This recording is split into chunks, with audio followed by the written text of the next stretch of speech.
J'y suis arrivée début décembre à 11 heures du matin et j'ai commencé mon 24 heures et je l'ai terminé le lendemain à 11 heures.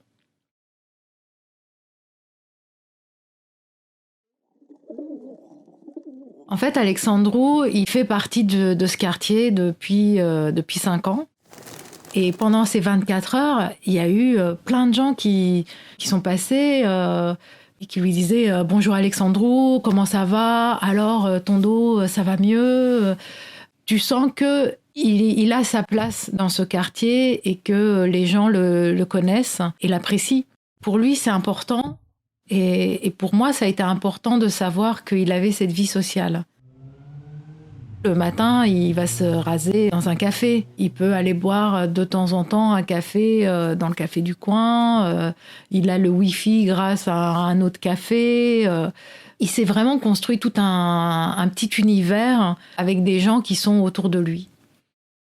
24 heures, je me rends compte que c'est important que ça soit aussi 24 heures d'affilée.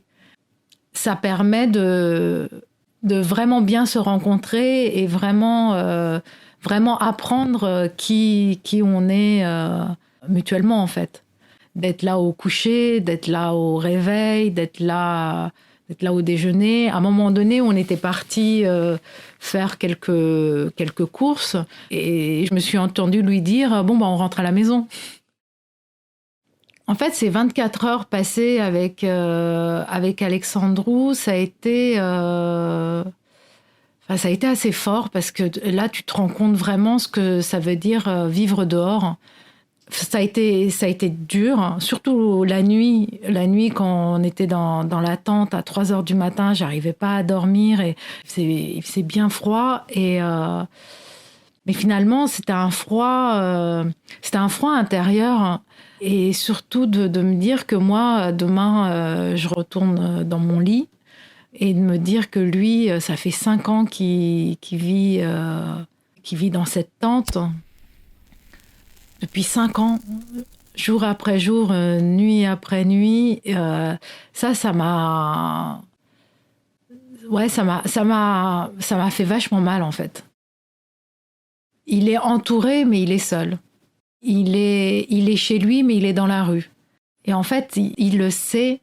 Il sait qu'il va mourir là, en fait. Il sait que c'est chez lui et que sa fin sera ici. Des fois, quand je l'entendais me dire ça, je me dis mais c'est pas possible. Il peut pas rester là. Jusqu'à la fin, c'est pas une vie. Mais finalement, c'est pas ma vie, c'est sa vie. Pour lui, la dignité, c'est hyper important. Il m'a dit, voilà, moi j'ai 3 choses qui me quittent jamais, où que j'aille. C'est de la crème pour les chaussures, c'est une aiguille et du fil, et un fer à repasser. Je n'ai pas de fer à repasser chez moi. Et là, de voir, quand je suis arrivée, il était en train de repasser sa chemise parce qu'on allait sortir pour aller faire quelques courses. Et je me dis, mais tu fais quoi? Il me fait, je repasse, je peux pas sortir sans que ma chemise soit repassée, quoi. Et c'est vrai qu'il est classe, quoi. C'est un poète, c'est un amoureux de livres et de l'écriture, donc il écrit beaucoup. Il écrit des textes et des poèmes. Je pourrais dire o întâlnire frumoasă, ce qui veut dire une belle rencontre.